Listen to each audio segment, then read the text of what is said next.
Hey guys, and welcome back to another one of my Marvel videos. Now this is going to be my first Jessica Jones Season 3 video. It's going to be my review and Easter egg video for the first 4 episodes of the new season. I'm personally liking it so far, I have a few complaints, but nonetheless, in the overall, I'm liking it, and I hope you're liking it as well. Now on this video, I'm going to be talking both review and Easter eggs, so let's get started with the premiere of the season. Now I suppose that was a fun start with the father taking his daughter out of the country, flying midair, followed by the first reference of the season. Aren't superheroes supposed to save people? Captain America would never have done this. Now that was the obvious reference to Cap, kinda keeping the ties to the greater Marvel Cinematic Universe, but it is also the girl's way of telling Jessica Jones, hey, you're not really a superhero.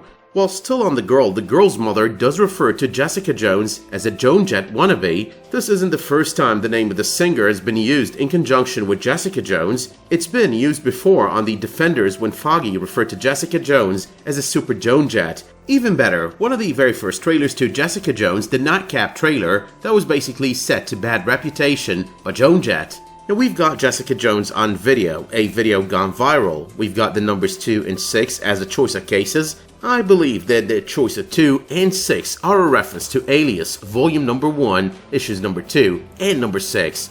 Now on the second issue, we do see Jessica recording a video of Captain America's secret identity. Kinda parallels the recording of that video with her throwing that guy, that father, on the very first scene of the episode. It also does parallel the fact that we do get a Captain America reference, like right out the bat. Now there's also issue number 6, and on that issue we do see Jessica Jones being hired by a wife to spy on her husband. Different story, different reasons, but all to the same effect. Now, early on in the events of the episode, we get to know that Trish is missing. Jessica Jones is trying to put up an act like I don't care, let her go to hell for all I care. And we know that that's all because of the fallout at the end of Season 2 between the two, because of the killing of Alyssa Jones at the hands of Trish Walker. But that also brings us to the reunion of Jessica Jones and Trish. Now Trish gets as close as a first unplanned superhero costume can get to a comic book costume. I mean, at this point it's just all unorganized. She just got her powers, or relatively just got her powers, so what she's doing over here is putting on clothes that kind of matches the comic book costume. Now I might be wrong over here, but I do believe that Jessica referring to Trish as a cat burglar is a little bit of a pun or a jab at DC's Catwoman. Now in the conversation between Jessica Jones and Trish Walker, Carl Malice is mentioned, briefly mentioned, and that's basically a reference to Season 2, his experiment working, again a reference to Season 2, and that experiment working is all about Hellcat or Trish Walker getting her powers this season. Later on in the events of the episode, Jerry over here talks about defending 2 of the vigilante superhero people, and we know one is Jessica Jones, the title of the series, but the other one is a reference to Danny Rand. But once again though, moving on to another character on this episode, the man that Jessica meets at the end of the episode is Eric. Now Mr. Eric here is Eric Gelden. Eric does have a parallel in the comics. The parallel is Mindwave, and Mindwave does have abilities kinda similar in nature to the abilities that Eric over here has, but kinda different in terms of detail. Gonna be circling back to that one later on though. But speaking of Mr. Charming Eric over here, the title of the episode is all about that conversation that Jessica has with him in the bar at the end of the episode, or close to the end of the episode, and that's basically all about his description of the perfect burger, because the episode, by the way, is titled A.K.A. The Perfect Burger. But that though brings us to the last one when it comes to the premiere of the season. Jessica is stabbed by the masked man, knowing who the villain is of this season. A mask like this one did feel like a good start towards his comic book costume. More on that later though. Now before I move on to the second episode of the season, I did love the twist with Malcolm at the very end of the premiere. I mean, it screams this guy is still Malcolm. He still cares about what's right, he still cares about doing the good thing, because over the course of the premiere we get to see him help that poor injured guy, giving him what he deserves, getting him what he deserves, and by the end of the episode he's kind of seeking vengeance over the guy who's causing all of this. He keeps coming back, crashing into people, and coming back to Jerry Hogarth, and Malcolm here ends up having to collect the pieces every single time. He's very unhappy about it, he doesn't like it, and he's becoming his very own kind of vigilante. With that said though, for episode 1, so speaking of episode 2 is actually directed by Kristen Ritter. Not an Easter egg or anything, but nonetheless it was kinda surprising watching the episode and realizing, oh, Kristen Ritter is the director of this one. Kinda makes sense as well, considering that she had a lot of free time on her hands during this episode, minimal appearances and whatnot. Now the opening scene of the episode is pretty much the very final scene of Season 2. are a sign that we're getting Hellcat, that Trish Walker started getting her enhanced reflexes out of the comics.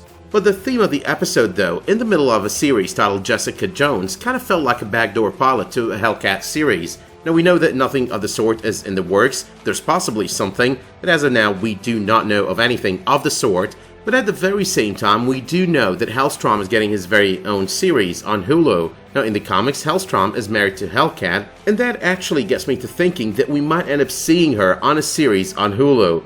Now I know that there's a 2-year limitation on the use of Netflix characters once the Netflix contract or the Netflix series are over on Netflix, but there's always the good chance that this only applies to the title characters. So you're talking Matt Murdock, Luke Cage, Danny Rand, and Jessica Jones. But moving on though, we've got the conversation between Trish and her mother, the awful doctor, what he did to her, the coma. That's all about a callback to, the events of Season 2, Carl Mellis, the experiment he did on her, the coma that she went under after said experiment.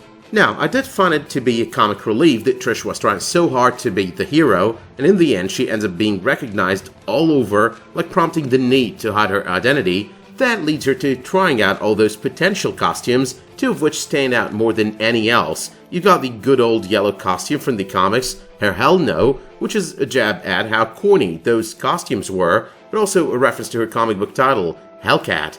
Now considering Captain Marvel has been out for a while now, the red, gold, and black jacket felt like a bit of a reference to Captain Marvel. Interestingly enough, it's not just a movie that I'm thinking of here, but also the fact that Carol Danvers and Jessica Jones are actually pretty tight in the comics. As a matter of fact, one of the 2 issues that I talked about when I was discussing episode 1 earlier, Alias Volume 1, issue number 6, that one was pretty intense on Jessica Jones and Carol Danvers' conversations about dating and relationships. Let's not forget as well that Carol Danvers was supposed to be part of the series, but then they decided, no, we're not going to do that, we're going to give Carol Danvers her own movie and replace her with Trish Walker. In the comics as well, Trish Walker is not really the bestie of Jessica Jones, but rather Carol Danvers. Trish actually comes into the life of Jessica Jones like way later on the pages of the comics. But considering though that the title character of the series is Jessica Jones, the black and red costume could as well be considered a reference to Jessica Jones' run as the Nitress on the pages of the comics.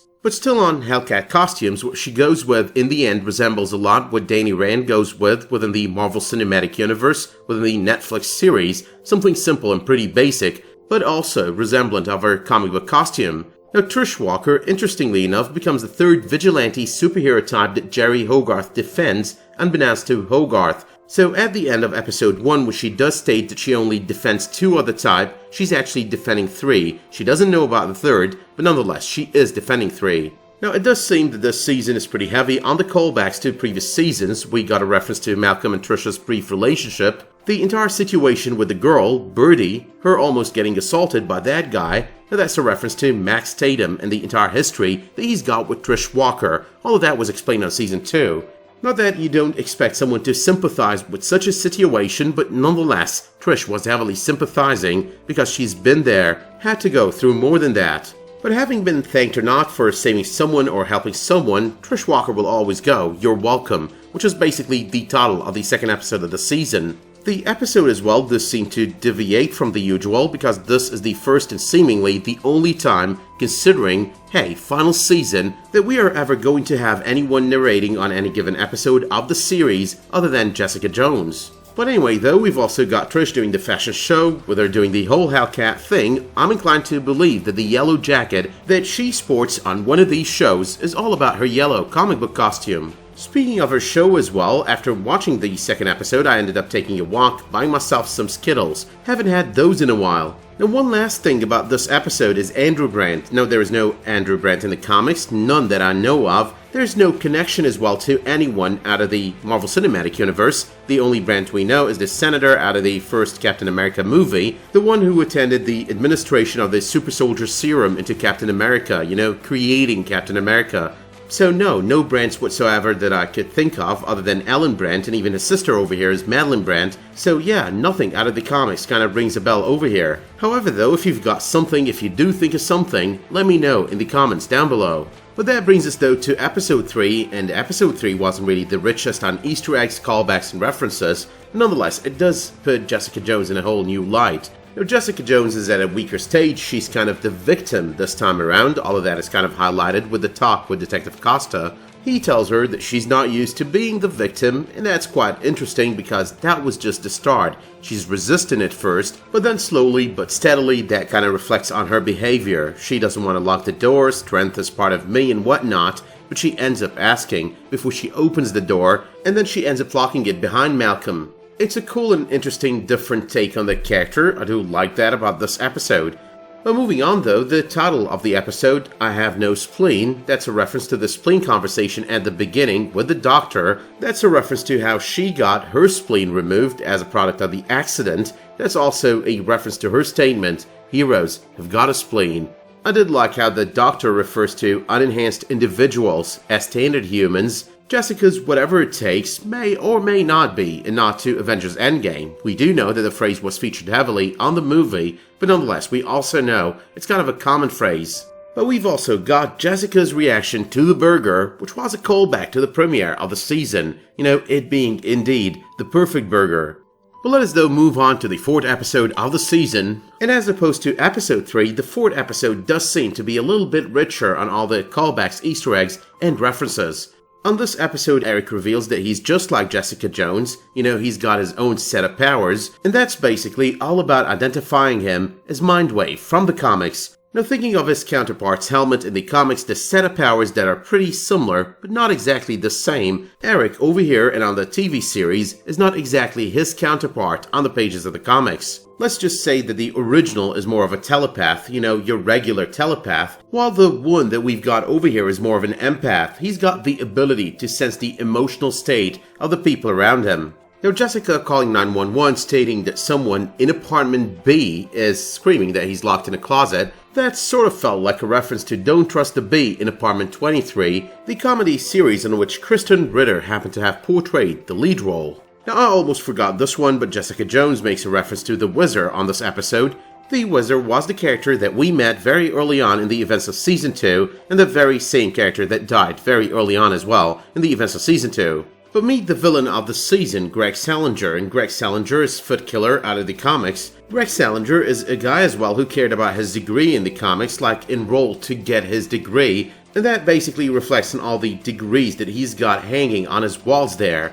The way he got all sciencey, talking science on this episode kind of reminded me of how he admired Spider-Man for how he talked about science. The guy's also got history with the Defenders in the comics, history with defeating the Defenders in the comics, so he's kind of a worthy villain, even though he's got no superpowers. Now close to the end of the episode, Jessica ends up calling it a Trish's fashion show, and that's when we get the sentence that kind of refers to the title of the episode, customer service is standing by. That would also mark Trish Walker and Jessica Jones starting to work together as JJ and Hellcat. But finally though, Salinger is quite the creep. I'm getting a little bit of a Dexter Morgan vibe out of him, like he completely lacks on empathy, at least from what it seems. Now this makes a lot of sense as well because Melissa Rosenberg, the creator of the series, one of the writers on the series, happens to be the creator, the producer, and writer of so many episodes when it comes to the Dexter TV series and the Dexter Morgan character. But that being said, here's the verdict on the first 4 episodes of the season. I think they were pretty decent,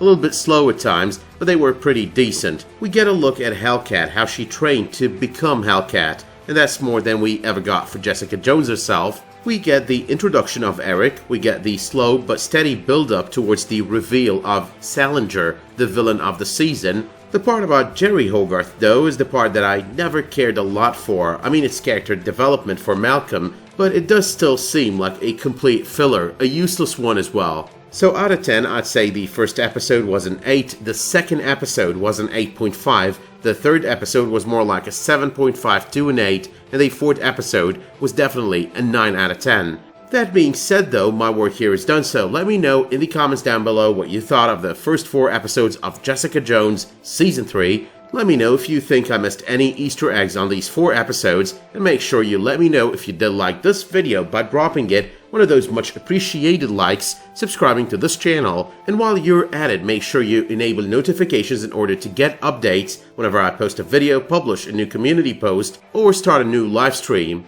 But until the next time that you tune in for another one of my videos, Jessica Jones or otherwise, thank you so much for tuning into this one, and have a great day.